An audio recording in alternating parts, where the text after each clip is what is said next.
another episode of Manifest with Tori DeSimone. I'm your host, Tori DeSimone. Happy Monday. Happy April 1st. Happy April Fool's Day. Isn't today Justin Bieber's birthday? Wait, when is Justin Bieber's birthday? Because I always feel like isn't it March 1st? I don't know why this is like in my mind. When is Justin Bieber's birthday? March 1st. Okay, not April 1st. Either way, happy April Fool's Day. I turned 26 on Wednesday. My birthday's April 3rd. Happy Aries season. All my Aries girls, stand up. It's our time. Wow. 26 on Wednesday. That is pretty crazy. I talk about in my bonus episode that I put out on Thursday how like I just keep waiting to feel like mature enough, old enough to have like a seat at the table, a voice in the conversation. And I decided that like this is just the time that it's a mindset, and I'm telling myself like I have a seat at the table, the metaphorical table, the metaphorical conversation. Anyway, hey, all right. It is spring. Spring is sprung. It is April. We are turning the corner. We are getting out of winter. It's officially spring, and we are getting out of the rut that was winter. We have officially made it, guys. We did it. We made it out. It's spring. The winter blues, the winter uglies are over. The seasonal depression is lifting. It is time to revamp. It is time to rebirth. It is time to get the F out of the rut that we were in for winter. Winter can be a really dark time for so many of us, and there's actually good reasons behind it. And if you really embrace what winter is, it can be very transformative and healing and nurturing. And that's exactly what my winter was supposed to be. But then I decided to sign on for a new studio, and then it was just anything but that. So maybe next winter. But I still had a great winter nonetheless. But with spring here, summer on the horizon, there has never been a better time to set intentions, to get out of a rut, and to prepare yourself for a summer of you and like truly just living your absolute best life this summer season. Kind of what I mentioned a few minutes ago, I released a bonus episode on Thursday about journal prompts for April and for Q2 of 2024. So if you like this episode and you kind of feel maybe a bit inspired or motivated and you really want to like dive deeper into this topic, definitely take a listen to Thursday's episode. I talk about the lessons I learned in Q1, the intentions that I set for Q2, and also I revisited my 2024 resolutions and priorities. I really liked how the episode turned out. Give it a listen. I'll link it down below if you guys are interested, but I think it will be really transformative if you enjoyed this episode. I know you're going to like that one. So let's get back to this past winter. It definitely wintered, meaning it was dark. I was pale. Like I was in my winter. You know what I mean?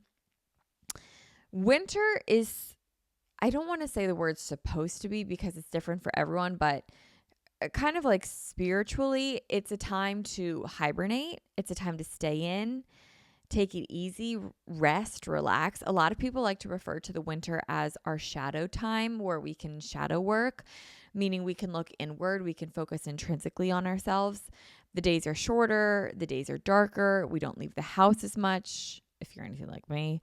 And it's a very introspective time. And that can be hard for a lot of people. Like, for example, my dad is a raging extrovert. So for my dad to stay inside, like just naturally a little bit more in the wintertime, he's like busting at the seams to like go out to the country club and like hang out with his guy friends on Wednesday nights. Like that's like the thing that recharges his battery. So everyone's a little bit different.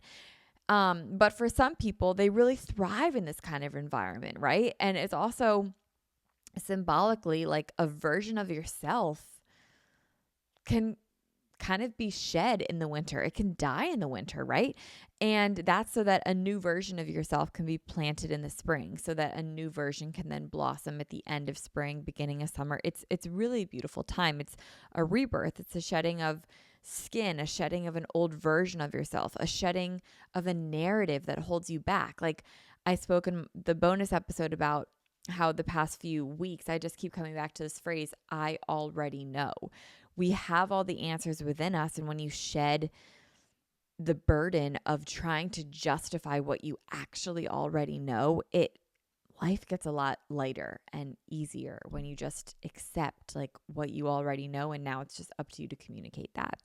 So winter can be a really cleansing time. It can also be difficult because sometimes it's difficult to like look at yourself in the mirror and actually meet yourself and actually realize like who you are. Oh my God, I looked at the clock. It's 4:44. I love that.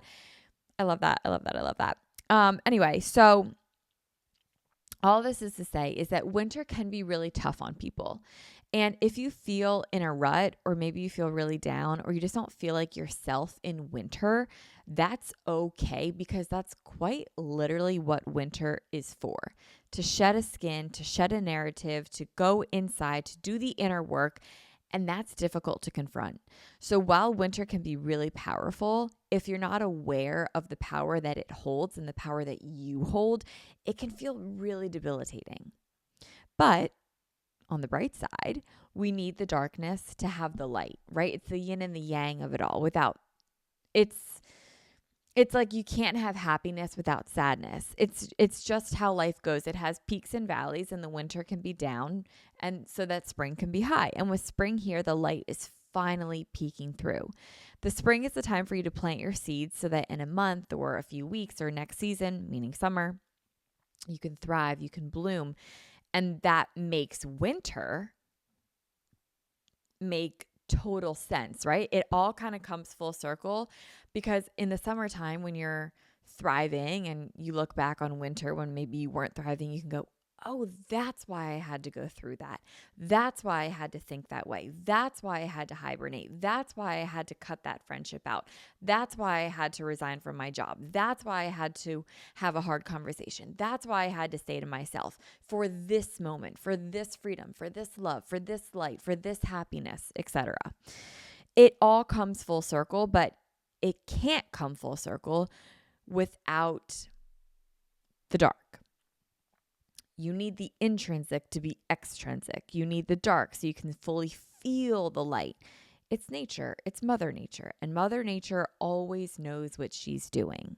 So if you're now kind of just feeling like you're getting your personality back, hello, Kylie Jenner, or if maybe you're still in the rut of winter, this episode is completely for you. Today we are chatting all about how to exit winter, exit your rut, and enter spring, plant your seeds, begin your rebirth so that you can fully bloom, you can fully blossom, and you can live up to your fullest potential. And this can even carry you all the way into next winter. And that's really cool. So these are 5 steps to get out of a rut and to live your life to your fullest potential.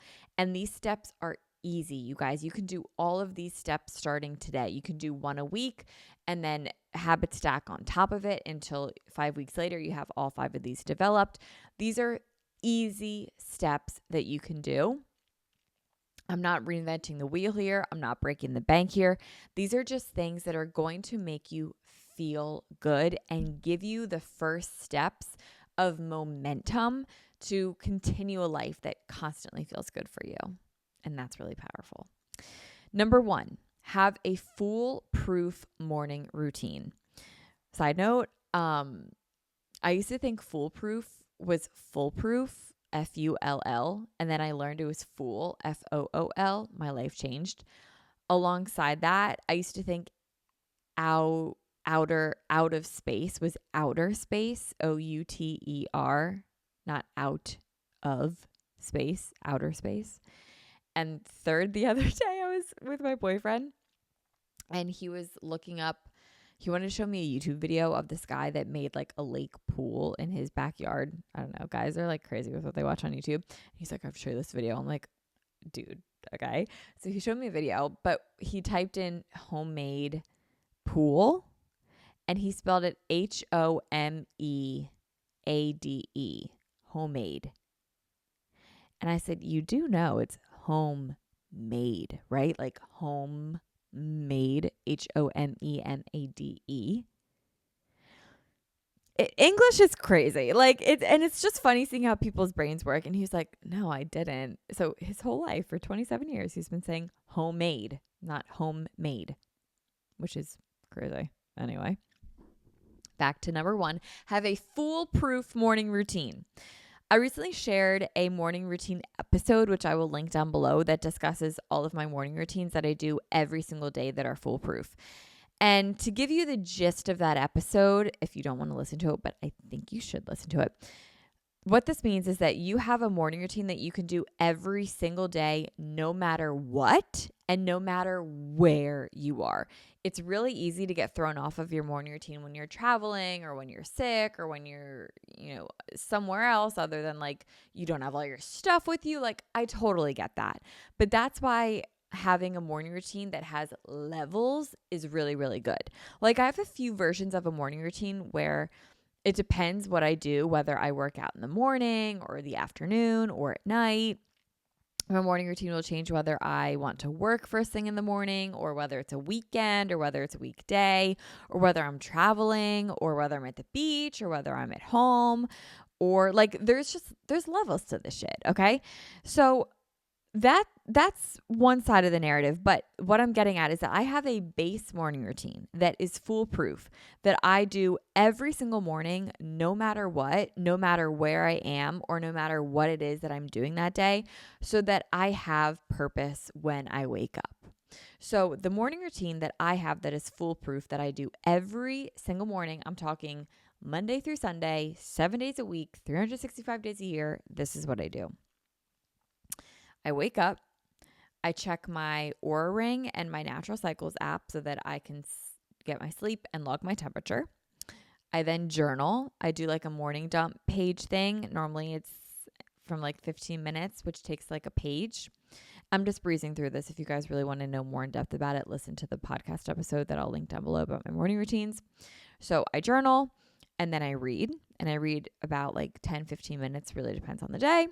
Then I go to the bathroom. So this is all before I like pee or do anything. Like, I literally wake up, roll over, check my phone for my Oura Ring app, Natural Cycles app, grab my journal, read. Then I get out. Then I pee. I brush my teeth, whatever. Then I chug water because I don't let myself drink water before I brush my teeth. And then I do my skincare, and skincare literally is the thing that like wakes me up and makes me a human again. So like, I'll wash my face. And then beyond that, I can do whatever it is that I please. So like, that's when, like, if I'm working out that day, I'll begin my workout. If I'm just going to start working right away, I'll start working right away, things like that. But this is a foolproof routine that I can do every single morning without a doubt, no matter where I am. And above all, guys, what this is doing is setting up my day with purpose and with intention.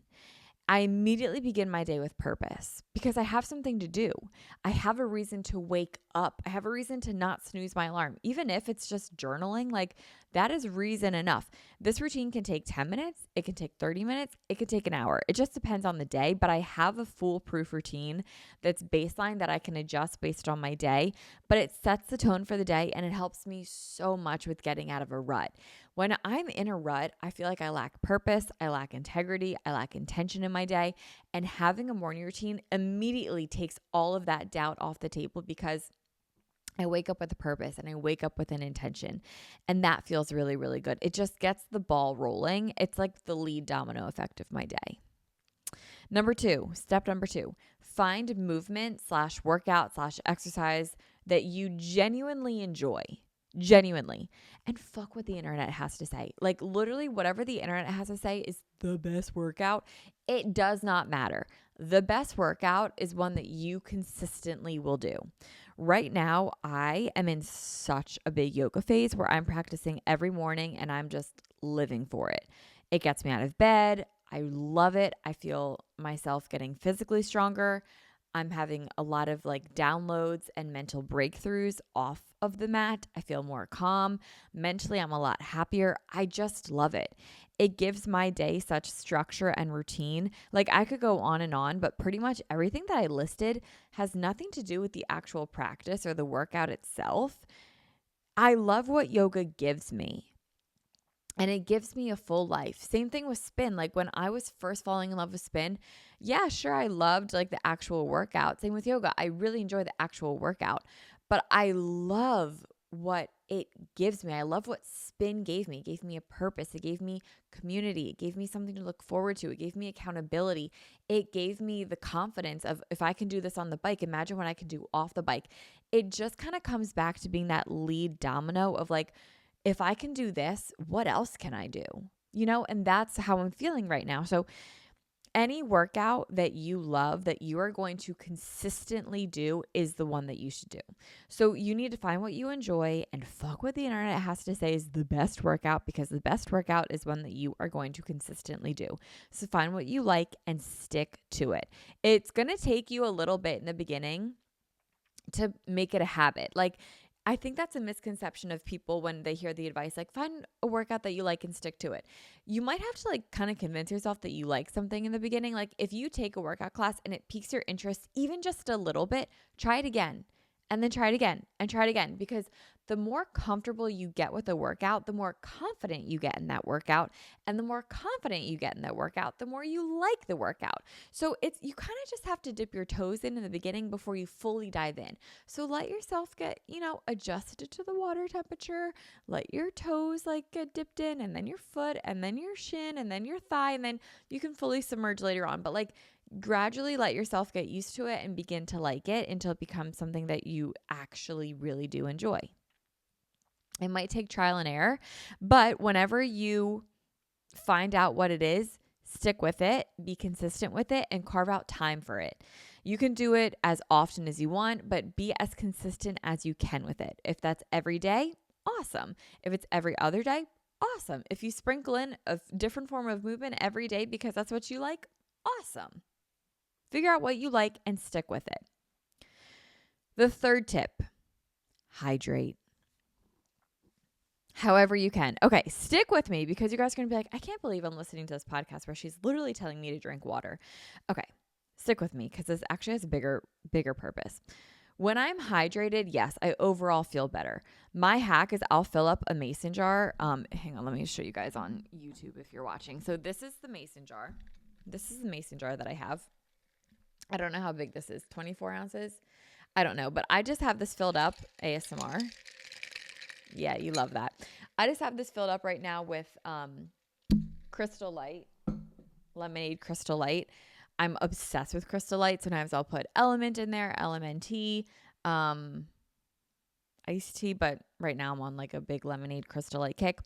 And I will drink that in the afternoon. And it's literally the only thing, I'm not kidding, it's the only thing that helps me bring up my water intake. If I was just drinking plain water all day, I wouldn't be drinking enough water. But that helps me drink enough water throughout the day. And being hydrated, yes, not only has amazing benefits for the skin, sleep, mental clarity, blah, blah, blah, but I also feel a big sense of accomplishment when I finish this big mason jar full of water.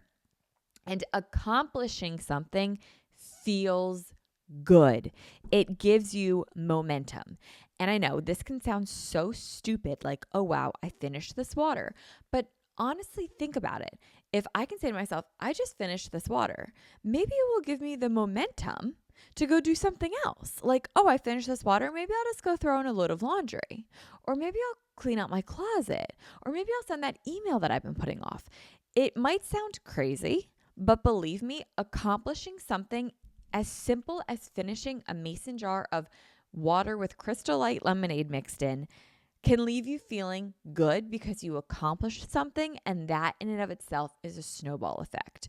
A body in motion stays in motion, and that really helps you get out of a rut. That kind of ties back in, well, it does directly tie into number 2, finding movement that you enjoy. A body in motion stays in motion. When we work out, we get dopamine. We feel good. We feel we have mental clarity. Like we just overall feel better. And there's nothing better than getting out of a rut than purpose, your morning routine, movement. You get dopamine and you get happy, and feeling accomplished, drinking a gallon of water or drinking a Crystal Light or a mason jar, whatever it is. Like, I know it sounds stupid firsthand when I just say drink your water, but it's not because of the drinking water. It's because you're accomplishing something. And it can be as small as drinking water. Like, how amazing is that? Okay, number 4, prioritize protein. Okay, seriously, this changes a lot. I've really been into prioritizing protein at the source of every meal. And I've been doing this since I started being really consistent with my workouts. And believe it or not, I feel a hell of a lot better. I feel like naturally I'm just like I don't know, like my muscles are kind of just like not filling out, but like, I don't know, like my skin just feels a little bit tighter on my body. My muscles just feel a little bit more defined, which is awesome. And I'm just really like walking, spinning, and yogaing and then eating more protein. So like, it's not like I really changed anything. Like I'm not really strength training in any crazy way. I just feel stronger. I feel better. I eat better. I sleep better. And again, this is all like a snowball effect. Like once I begin to consistently feel better based on the foods that I'm putting in my body, I just want to continue to do better. Like it just gets you out of the rut. It's that snowball effect that I keep coming back to. When you successfully manage or control, and I use the word control very lightly here because I know that can be a sensitive word with food and stuff. So please know I'm using it very lightly. What I put into my body, I feel better overall. And honestly, nothing feels as good as feeling good. And I truly mean that. Like when I internally feel good, everything feels good. If I internally feel horrible, everything feels horrible. And I think you all know exactly what I'm talking about. So even if it's something as like small and simple as I prioritize protein with every meal, and that makes me feel really good inside, that just projects to everything on the outside. And that's really important. When I feed my body good, I want to do more. And doing more can mean getting out of a rut and finding my best self. So this is what I've been eating. I've been eating 3 meals a day and I've been loving it. For breakfast, I have a breakfast hash. I've been posting this on my Instagram, but it's really simple to do and it actually makes a really good meal prep for the week so you don't have to like make it every day. I'm going to have it after this episode. Oh my God, it's 5 p.m. I'm going to have my breakfast hash at 5 p.m. That's kind of crazy. Where's today gone? Anyway, for breakfast, I make this hash that's so good. It's ground turkey, scrambled eggs, onions, bell peppers, and sweet potatoes all hashed up in a big skillet. And I cook it all with chicken broth so it gets nice and soft. And then I season it with just salt, pepper, and rosemary. And then I top it with avocado, cheese, and hot honey. It is so good and it keeps you so full. And it's all whole foods. I feel really good. It's really easy to make. And I do it with 6 eggs and just like 1 container of ground chicken. And it lasts me all week, which is really nice. And you just like put a little bit in a bowl, heat it up, and then you put the rest in the fridge and it's delicious. For lunch, I normally crave something sweet in the middle of the day. So I've been doing a yogurt parfait in the middle of the day. So I do a big bowl of Greek yogurt. I do full fat Greek yogurt. I love it. And then I do fruit. Lately, my fruits of choice have been banana, strawberries, blueberries. And obviously that can change seasonally, but I've just been really liking those 3. And I will put these like coconut clusters that my mom got from Costco over top of that. And then I drizzle honey on top. So good, so easy. And it keeps me really, really full. And also with that, I get the protein from the full fat Greek yogurt, but also the fruit adds a lot of volume to my meal. So I just put on as much fruit as I want. And it's really delicious. And then for dinner, I normally will just have either whatever my parents are having or whatever I'm feeling like, but I just make sure that like protein is at the center of it. So like last night I went to my boyfriend's and we made dinner last night. We made chicken fettuccine alfredo and it was so good.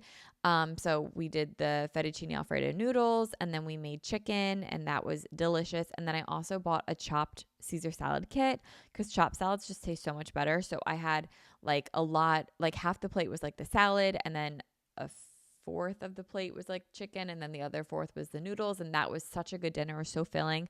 I love anything with salmon. I love anything with my parents are really into, my dad is in like a huge homemade pasta kick right now. So he'll make homemade pasta and then my mom will make like a bolognese sauce or something like that. So like whatever I'm eating, I just make sure protein is incorporated in it. And then whatever else is like we're eating with it, I just do my best of having a grain and a veggie along with it. And it's just how I like to eat and how I like to structure my meals. And it's delicious and I've been loving it.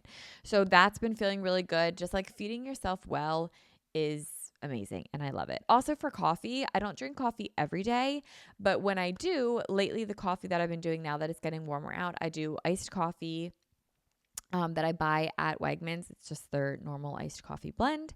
And I put a little bit of raw milk in it, maple syrup and honey, and maple syrup and cinnamon, and it is so good. And then the last step that I have for getting out of a rut is to daily pamper yourself / have a good hygiene routine / self-love. Every single day, give yourself one act of self-love. So I have 5 examples here. Number 1, changing into pajamas after my workout. Okay, hear me out. There's something about when I come home from my workout and I know that I don't have to be on camera, I don't have any calls, I don't have any meetings, I will kind of like just put off my shower and I put back on my pajamas from the night before. And I will just put my pajamas on and then go sit in my office and get to work. There's something about like not rushing into the shower that just feels so freeing and comforting. And it just feels like really nice, honestly. And I don't know. It's just like really nice. And I obviously shower at the end of the day then, like when I'm done working, it just feels really nice to like symbolically shower the day off, like my workout, of course, but also like anything that happened during work that day, like being able to just completely cleanse and shower that off feels really, really good. So I've been loving changing into my pajamas after yoga.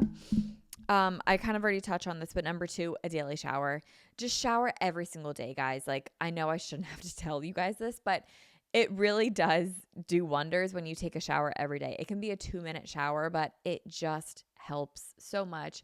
And it really is just an act of self-love, cleaning yourself, pampering yourself, having good hygiene with yourself. It really does help. Number 3, body oil. I love putting on body oil in the shower. It smells good. It feels nourishing. My skin is soft and supple. And then every time I touch my skin, like either later that night or the next day or something, it just reminds me of that self-love that I gave to myself of a body oil. Now, I always put lotion on too, but when I go the extra mile and I also use the body oil, it really does make a big difference in my skin, and that stays with me. Number 4, watching a show or reading a book that I enjoy. Just because like I'm in a really big phase right now where I'm obsessed with Summer House. Like I can't get enough of Summer House. It's just like my guilty pleasure show and I'm loving it. And it just feels really nice to have a show that I really genuinely enjoy, that I look forward to and that I want to watch. So I love having Summer House. So just watch the show, read the book. Like if it makes you happy, do it. It's self-love. And number 5, the last thing that I just wanted to say with daily pamper, hygiene, self-love, it's just like, take care of yourself, babe. You are your only home. You always have to be the one to look out for yourself. And no one is going to get you out of a rut other than you. Like if you are waiting for a hero to come in and save you and be the hero of your story, that's a job for you. You have to be the hero of your own story and you have to save yourself from yourself. I get it. Like when it's dark, it's cold, or even like if you're just going through stuff mentally, it is hard to get out of a rut. But the steps, knowing what you have to do and then actually doing it are 2 completely different things. So yes, it's easy for me to sit here today and say these are simple steps to do. It's easy for me to sit here and say that. It's easy for you to understand that these steps are simple and that if you did this, you would feel better. What's hard is integrating this, right? It's easy to know what to do. It's hard to integrate it. So if you really are in a rut and you're trying to get out of it, give yourself grace and start small. It could be something as simple as finishing your water and then just seeing like, you know what, I finished that. What else can I do today? It might be as simple as waking up on the 3rd snooze instead of the 7th. It might be as simple as taking a shower. Give yourself love and just truly take care of yourself. We live in a world where everyone is constantly comparing. Everything is broadcasted. Everyone's best moments are online all the time. And it's not normal to see other people's best moments of their lives at all times. Take care of yourself. You are your only home.